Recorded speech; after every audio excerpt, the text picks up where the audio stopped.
Assalamualaikum warahmatullahi wabarakatuh. Kami dari kelompok 1 yang beranggotakan 1. Latifah Nurbaiti, 2. Anissa Istiqomah, 3. Sela Monika, 4. Alimah Dini, dan 5. Anissa Fitriana akan mempresentasikan mengenai Nuzulul Quran. Baik, di sini saya akan menerangkan tentang definisi Nuzulul Quran. Yang pertama, Nuzulul Quran diungkap dengan ungkapan yaitu kata nazala yunazzilu tanzilan dengan makna turunnya berangsur-angsur, dan kata anzala yunzilu inzalan dengan kata denotatif menurunkan. Secara bahasa, Nuzulul Quran artinya adalah turunnya Al-Quran. Turunnya Al-Quran untuk pertama kalinya merupakan tonggak sejarah munculnya satu syariat baru dalam agama Tauhid, yaitu agama Islam, sebagai penyempurna dari agama Tauhid sebelumnya. Selanjutnya, sejarah istilah Nuzulul Quran adalah pemberitahuan Allah tentang Al-Quran kepada segenap penghuni langit dan bumi dalam semua segi dan aspeknya. Al-Hafidz 2008-228. Menurut terminologi, yang dimaksud Nuzulul Quran adalah cara dan fase turunnya Al-Quran kepada Nabi Muhammad SAW. Menurut Syekh Abdullah Al-Wahhab Abdullah Al-Majid Ghazlan, Nuzulul Quran adalah turunnya Al-Quran dari tempat yang tinggi ke tempat yang lebih rendah. Pengertian tersebut mengandung kiasan, dan apabila yang dimaksud turun adalah lafaz, maka nuzul berarti al-ishal, penyampaian dan penginformasian. Materi selanjutnya yaitu diturunkannya Al-Quran sekaligus. Al-Quran diturunkan melalui 3 tahap. Yang pertama yaitu melalui Lauhul Mahfudz yang terdapat dalam Quran Surat Al-Buruj ayat 21-22, yang artinya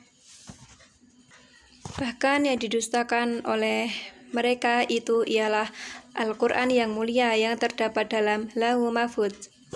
Hikmah dari diturunkannya Lauhul Mahfudz itu yang pertama yaitu arti dari Lauhul Mahfudz itu sendiri, yaitu batu tertulis yang terjaga, yang diciptakan oleh Allah untuk merekam dan mendokumentasikan tentang apa yang ada dan yang akan ada hingga hari kiamat. Turun kedua yaitu diturunkannya dari Lauhul Mahfudz ke Bait Al-Izzah di As-Sama'i Ad-Dunya. Banyak bukti yang menerangkan tentang hal ini, di antaranya yaitu terdapat dalam Quran Surat Ad-Duhan ayat 3 yang artinya sesungguhnya kami menurunkannya pada suatu malam yang diberkahi, dan sesungguhnya kamilah yang memberi peringatan. Bukti yang kedua yaitu terdapat dalam Quran Surat Al-Qadar ayat 1. Bukti yang ketiga yaitu terdapat dalam Quran Surat Al-Baqarah ayat 185. Ulama berbeda pendapat tentang bagaimana proses turun serta masanya. Pendapat yang dianut oleh sebagian besar ulama ialah diturunkan sekaligus pada malam Lail Al-Qadar di bulan Ramadan.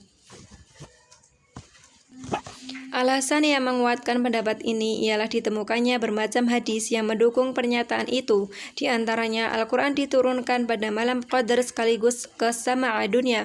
Hadis riwayat Hakim dan Baihaqi.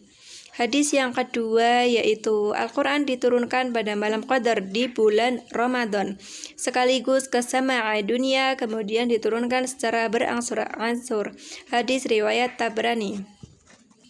Hadis sahih ini menunjukkan bahwa Al-Quran diturunkan sekaligus, dan menurut Imam Syuyuti bahwa seluruh hadis ini sahih. Al-Quran secara bertahap. Menurut para ulama ulumul Quran, proses turunnya Al-Quran melalui 3 tahapan. Dalam kitab Al-Burhan fi Ulumil Quran, juga kitab Manahilul Irfan fi Ulumil Quran menyebutkan 3 tahapan tersebut ialah: pertama, turun sekaligus atau izhar ke Lauhul Mahfudz. Tahap kedua, turun dari Lauhul Mahfudz ke Baitul Izzah, juga berwujud izharul Quran atau secara utuh. tahap ketiga barulah diturunkan kepada Rasulullah dari Baitul Izzah, tidak secara keseluruhan, tetapi berangsur-angsur dan bertahap selama kurun waktu sekitar 23 tahun, atau dalam suatu riwayat selama 22 tahun, 2 bulan, 22 hari. Wahyu pertama kali yang turun yakni Quran Surat Al-Alaq ayat 1-5. Hal ini sebagai penanda diangkatnya Nabi Muhammad sebagai Nabi atau Rasul. Ketika sedang bertahanut di Gua Hira, Rasulullah didatangi oleh malaikat Jibril alaihi salam.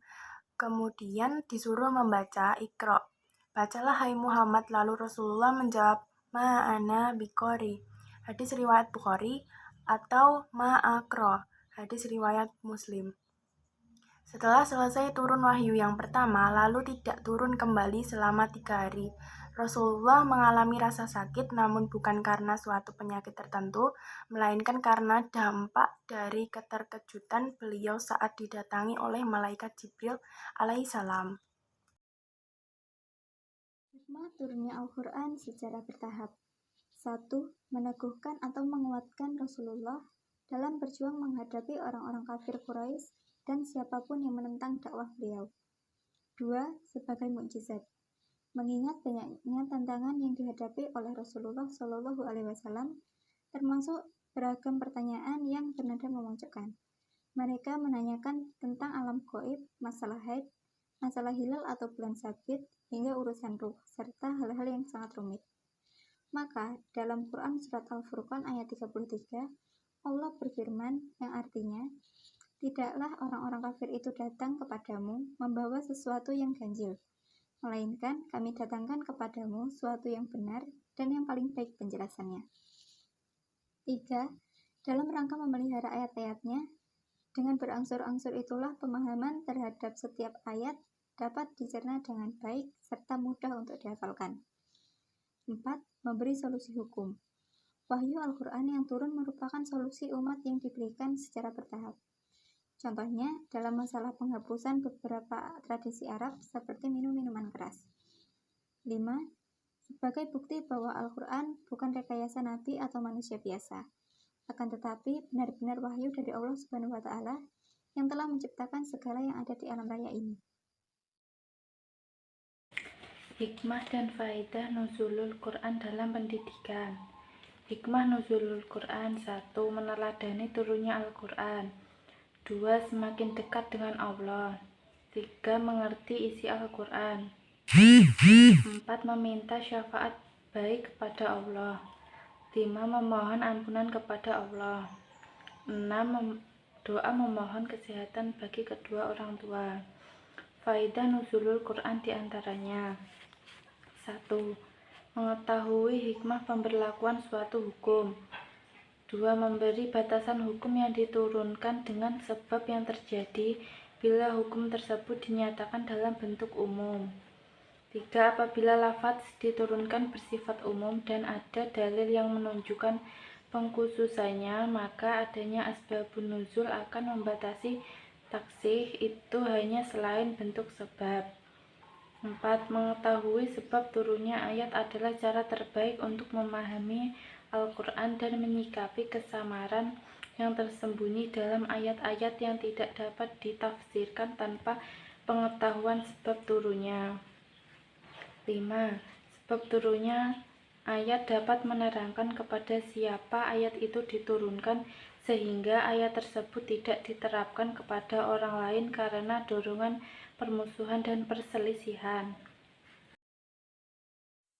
Sekian presentasi dari kelompok kami. Kurang lebihnya mohon maaf. Wassalamualaikum warahmatullahi wabarakatuh.